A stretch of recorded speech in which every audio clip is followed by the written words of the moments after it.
Shot fired. Bing bong. Vinny helped my career, my pro career. I give him all the credit in the world. He called me up a week ago, 2 o'clock in the morning. Not even a week ago, 3 days ago. What are you doing? I said, sleeping. And he's like, what are you doing tomorrow? It's St. Patrick's Day. He goes, you want to go out? I just kept saying, yeah, but I didn't go out. St. He was Patrick's like, Day. you can sleep at my house. I ain't sleeping in your house, nigga. Hell no. Shit get crazy over there. Yes, I'm to death. Yeah. I'll be there. trouble. No, I drive myself. Don't worry about Sounds it. like, sounds like what trouble. I said. I fought Vernon Forrest or Vivian Harris, one of them, 3 days training because I was in prison. Shit. I was locked up. Oh, shit. They said, Ray, there's a phone call for you. I said, no, I don't make phone calls. They said, no, there's a phone call for you. I'm like, no, I don't make phone calls. They kept saying, no, there's a phone call for you. What do you mean someone's calling the prison for me? So they take me to the sheriff's office, and he said, it's your manager, Jimmy Birchfield. I said, hey, how you doing? He goes, I got a fight for you. I said, okay, when? 7 days. I said, okay, how soon can you bail me out? He said, in 2 days. Okay, so I got 5 days of training. Who's it against? I said, all right, WBC title. Okay, Las Vegas. All right, no problem. I'll take it. Didn't ask the money, didn't ask nothing else. Just said, I'll take it. I'm doing this to get out of prison.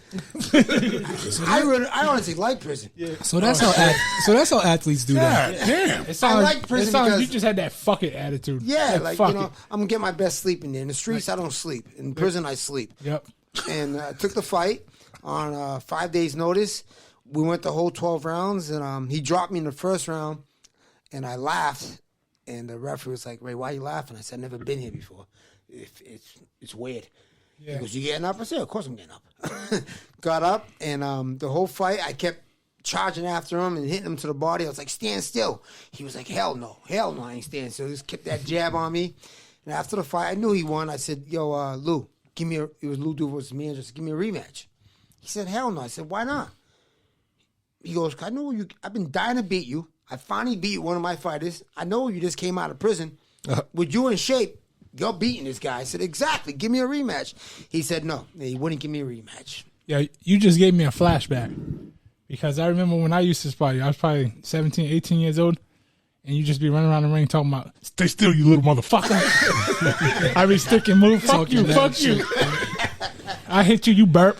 I be like, what the fuck is this guy doing? Kind of weird ass Burp, shit. fart. I'm like, Yeah. he's like, stay still, you little motherfucker. He's the only motherfucker I've ever seen in the gym. Jump rope for like a fucking hour and a half. I had to before sparring. I had to. Jump straight, jump a rope. Like, not no bullshit. Yeah. Yeah, I'm ready a little bit. Fucking jump a rope for an hour. And if I messed up, restart the clock. On some real special. That's a special type individual. Nah, 'cause I didn't want to run. I hated running. So, because every time I ran in New Bedford, which is my city I'm from, the cops would stop me. What are you doing? I'm like, Why you look at me when you say that? He looked directly at me.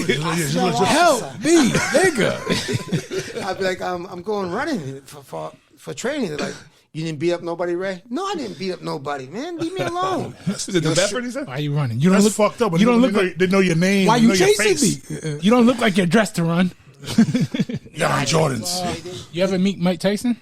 Of course I did. The first time I met him was my first year in the Golden Gloves, 106 pounds, and it was at Low, his last year, and he goes, we're talking, he goes, what are you? I said, you mean what am I? Are you Spanish? I said, no, I'm Cape Verdean. What's Cape Verdean? No one does. No one knows what that is. Yeah. No one out of Unless you're New from England. Rhode Island. Yeah, if you're not in New England, you know who the fuck that is. I don't even know what that means. And he was like, what's Cape Verde? I said, I'm black like you. I don't want to explain it. He goes, you're black? And I pointed to my trainer at that time was Bucky Vincent, who was blue eyes, blonde hair, look white as anything. I said, he's black too. He goes, how is he black? I said, us Cape Verdeans come in many colors. And then the weirdest thing was he goes, you have A funny voice. I said, man. You have a funny voice, motherfucker. I'm like, I fight 106 pounds. You a heavyweight as big as you are, and I got a funny voice. So what was the deal anyway?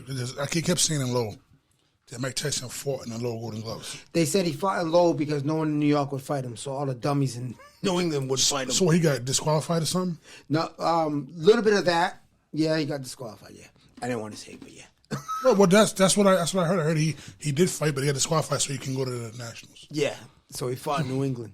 It's fucked up. I didn't get to chop it up with him because people was hounding that poor man. That's why, Fights Mike. low? That's why you have to Yeah. come It on the was show. hounding sometime. him. People Hounding called him. me, "You coming? You coming?" I said, "No, I'm not coming because it's gonna be crazy." No, it was crazy. It was crazy, and he was. stayed there for approximately about fucking 30 minutes, but it was only 30 minutes of people rushing him. And then Did he smell like about, weed? You know, he got his own. Yo, It was a lot of ass. It was a lot of stinking ass boxers in there, sweating and shit, warming up. He might have not smelled like weed because he got those new edibles out. You heard Ears and shit. The fucking smoked Mike's weed. bites. It's crazy. He got the mic bites. They're in shit. Nobody here but me and you. Got a little ring to it, turn a thing fluid in the coupe. Way you look, I know it's real. I'm on my Marshawn shit. I been really getting feel. You know why I'm here. Don't act like you know how I feel. But let me tell you what you mean to me. Slide on me.